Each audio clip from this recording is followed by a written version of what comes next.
Kým sme si donedávna neboli istí pravosťou a hodnovernosťou nejakého textu, neskôr sme si už s príchodom Photoshopu neboli istí ani fotkou.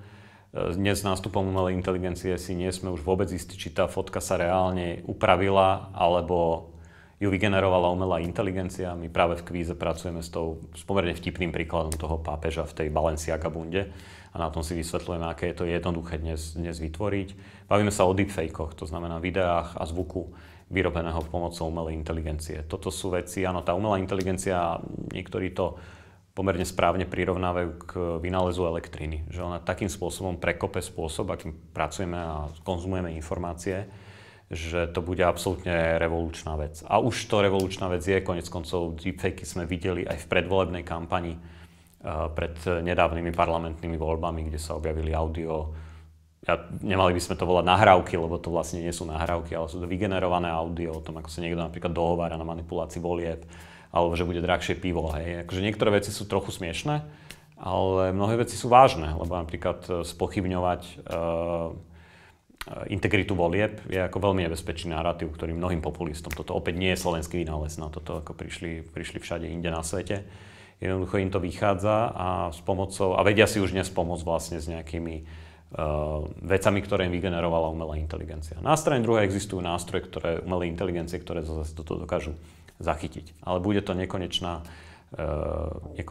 hra na mačku a myš, kedy vlastne jedni sa naučia zdokonalovať to generovanie, tí druhí zase zdokonalia tú detekciu a potom zase tí sa naučia tú detekciu obchádzať a tak ďalej a tak ďalej.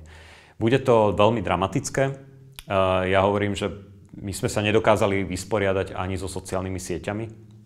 Ako spoločnosť nevieme úplne riešiť tie neduhy, ktoré spôsobujú. A máme ich tu 15 rokov. A vlastne nevieme ešte presne, že ako s nimi naložiť. A teraz tu prichádza obrovské tsunami proste umelej inteligencie, ktoré bude oveľa väčší aj príležitosť, ale aj problém v niektorých oblastiach. A to sa jednoducho ponúka. Vy zrazu budete vedieť generovať napríklad už len keď zostaneme pri textoch. ChatGPT napríklad, asi najpopulárnejší četovací nástroj postavený na veľkom jazykovom modeli, dokáže vynikajúco napríklad našiť nejaký dezinformačný narratív na profil človeka. To znamená, keď som liberál, konzervatívec a podobne, žijem tam a tam, bojím sa iných vecí, teším sa z iných vecí a vlastne oni dokážu jednu správu adaptovať tak pomocou toho jazykového modela, že ja som tomu ochotnejší veriť. Že apelujú tam na niečo iné, argumentujú inak, používajú inú emóciu toho jazyka a tak ďalej. Čiže vlastne staneme sa asi svedkami takých tých dezinformácií šitých na mieru. Každý dostane svoju individuálne prispôsobenú dezinformáciu. To znamená, že sa nám môže stať, že to dnes ako chodíme na Dezinfoweb a napríklad nájdeme tam nejaký článok, tak zrazu každý človek podľa nejakého profilu a podľa opäť nejakých dosledovaných informácií rôznymi analytickými nástrojmi mu budem vedieť, že toto je Peter z Bratislavy, ktorý proste je biely muž takého a takého veku, skôr liberálneho razenia a ja mu ukážem inú verziu toho textu a budem sledovať, kam ho doskroloval a potom zistím, že tá performuje nie tak dobre, tak mu navrhnem na budúce inú a budem zase sledovať, či funguje lepšie.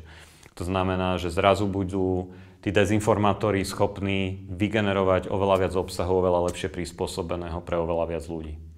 Ja len dúfam, že to časom narazí na to, že už nebude dosť oči a uši, ktoré by sa na to dívali, ale myslím, že tu na tento limit sme ešte dlho nedosiahneme. Tak tie deepfakey je už jedno, či ide o video alebo audio, ten prístup je vlastne, alebo ten princíp je rovnaký. Umelá inteligencia, alebo teda strojové učenie, teda veľká výpočtová sila, ktorá je za tým, sa jednoducho naučí na veľkých množstvách video alebo audio záznamu poznať tam nejaké spoločné črty a potom to naučiť sa vlastne napodobňovať. To znamená, že najuveriteľnejšie deepfakey vlastne vidíme s veľmi známymi ľuďmi, s ktorými je najviac akoby video záznamu a má sa tá umelá inteligencia na čom učiť.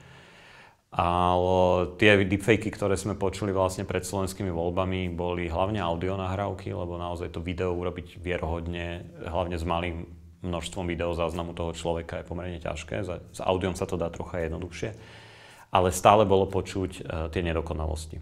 Stále bolo napríklad počuť, keď si zoberiem príklad nahrávky, toho fabrikátu vlastne, rozhovoru Moniky Tódovej z denníka N s Michalom Šimečkom z Progresívneho Slovenska, kde sa akože dohovárajú na manipulácii volieb, tak bolo napríklad strašne počuť, že to je naučené na nahrávkach podcastu Moniky Tódovej, že ona vlastne rozprávala, ako by rozprávala v štúdiu, čo absolútne nezapadalo do toho kontextu toho rozhovoru, lebo keď si predstavím, že sa niekde akože v temnej uličke, v úvodzovkách, bavím s členom nejakej strany o tom, že zmanipulujem voľby, tak nerozprávam ako v podcaste v redakcii. Hej. Čiže bolo akoby počuť tie nedokonalosti, aj to nenadväzovali úplne tie vety, zároveň umelá inteligencia nevie zatiaľ úplne dobre napodobniť také tie nedokonalosti, ako mám ja v reči. Hej. Ako teraz, keď sa rozprávame, tak robím tie pauzy, odmlčím sa, niekedy sa opravím, lebo urobím niečo brepnem.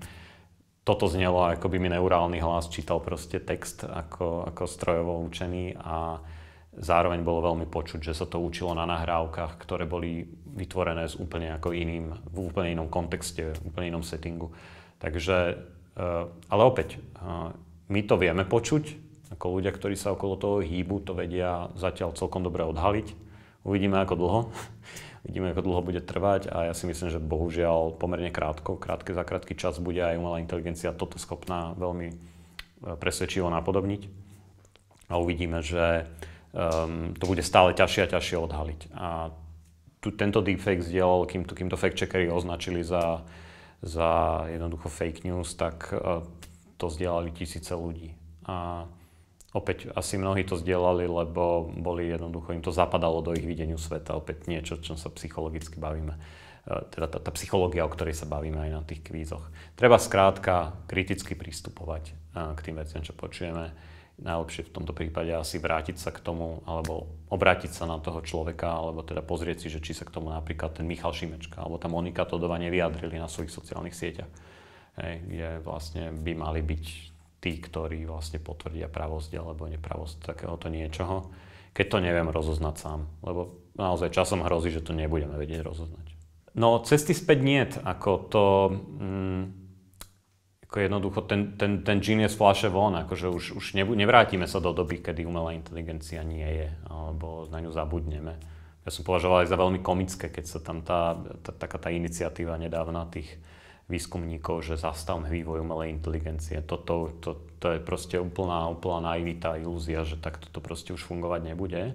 A ono zase je tam kopa naozaj že dobrých vecí, podobne ako s tými sociálnymi sieťami. Ako jazykové modely napríklad vedia aj novinárom normálnym ušetriť kopu práce, vedia im pomôcť s prepisom rozhovoru napríklad, čo bola umorná práca, nejaký chudák stážista to musel prepisovať hodiny, teraz to stačí nasypať do softvéru, opraviť tam pár chýb a ono to veľmi dobre funguje. Novinári si vedia pomôcť napríklad ilustračnými obrázkami takými, že si ich vygenerujú. Len podstatné je, aby to transparentne označovali, že áno, použil som umelú inteligenciu na toto a na toto. A napríklad ja teda pôsobím aj v Českom Sezname a naše Seznam Správy ako jedno z prvých médií prijali vlastne kódex AI, že akým spôsobom vyše 20 redakčných princípov, akým spôsobom označujeme ten obsah, ako s tou umelou inteligenciou pracujeme, kde do toho vstupuje editor, že do toho vždy vstupuje editor ľudský, že nepúšťame niečo von len vygenerované, jednoducho snažia sa byť vlastne tam kolegovia transparentní v tom, ako s tou umelou inteligenciou pracujú, ale naspäť sa nevrátime, ako jednoducho ona tu je a v mnohom naozaj pomáha mnohým profesiám.